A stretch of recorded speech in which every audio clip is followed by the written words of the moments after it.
Suatu hari ada seorang nenek yang duduk di dekat seorang pria.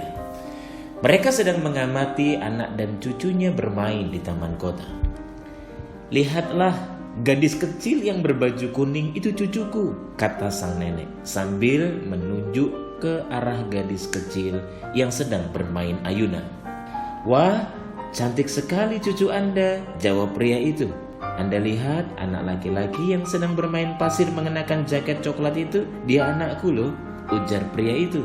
Sambil memandangi jam tangan, pria itu memanggil anaknya dan menyuruhnya untuk segera kembali. "Ayah, beri aku waktu 5 menit lagi ya.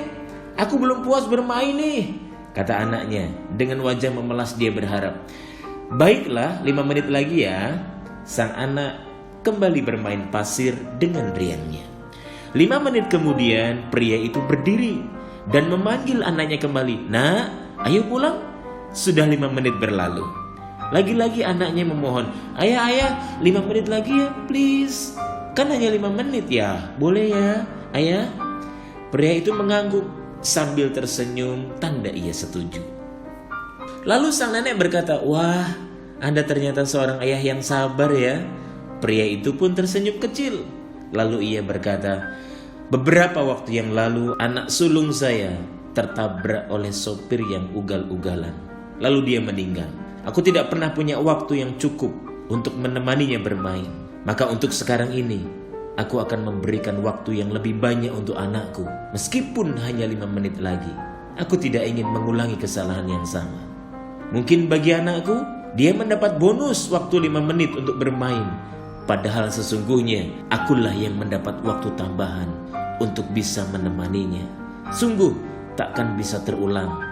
Aku tidak akan menyia-nyiakan lagi."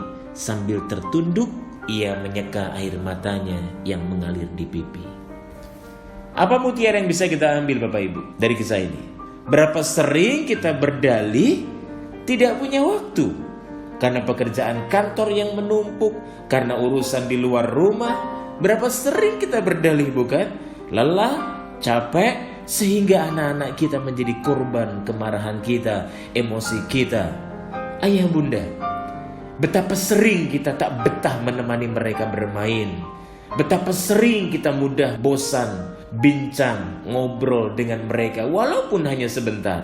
Kita lebih nyaman berselancar dengan gawai kita. Kita lebih sibuk kepoin urusan orang-orang di kantor, lupa tanggung jawab kita sebagai ayah bunda.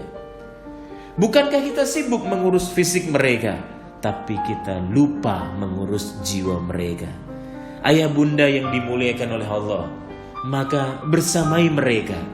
Sikap anak tidak bisa selesai dengan pelajaran sekolah.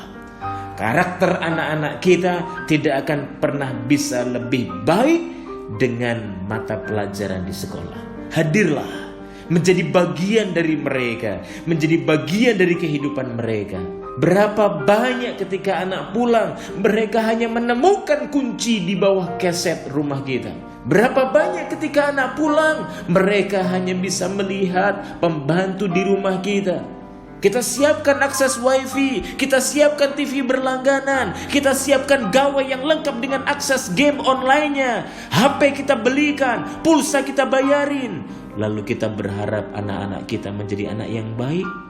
Wahai ayah, di mana kau lebih sering marah, di rumah atau di luar rumah? Wahai ibu, di mana kau lebih sering menangis, di rumah atau di luar rumah? Ini bukti bukan? Membangun keluarga tidak mudah, menciptakan anak-anak hebat tidak mudah, melahirkan generasi anak soleh dan solehah tidak mudah. Bukankah tak satupun anak yang terlahir berniat ingin durhaka kepada orang tuanya? Tak satupun mereka berniat ingin menghancurkan masa depannya. Tak satupun mereka berniat ingin menjadi pecandu games.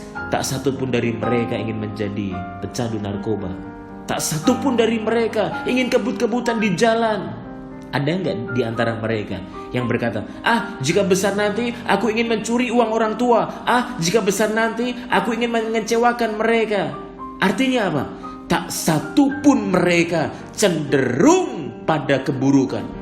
Tapi kenapa ketika terlahir menjadi dewasa justru menjadi beban keluarga dan masalah bagi lingkungannya, karena perilaku negatif anak justru sebabnya dari kedua orang tua.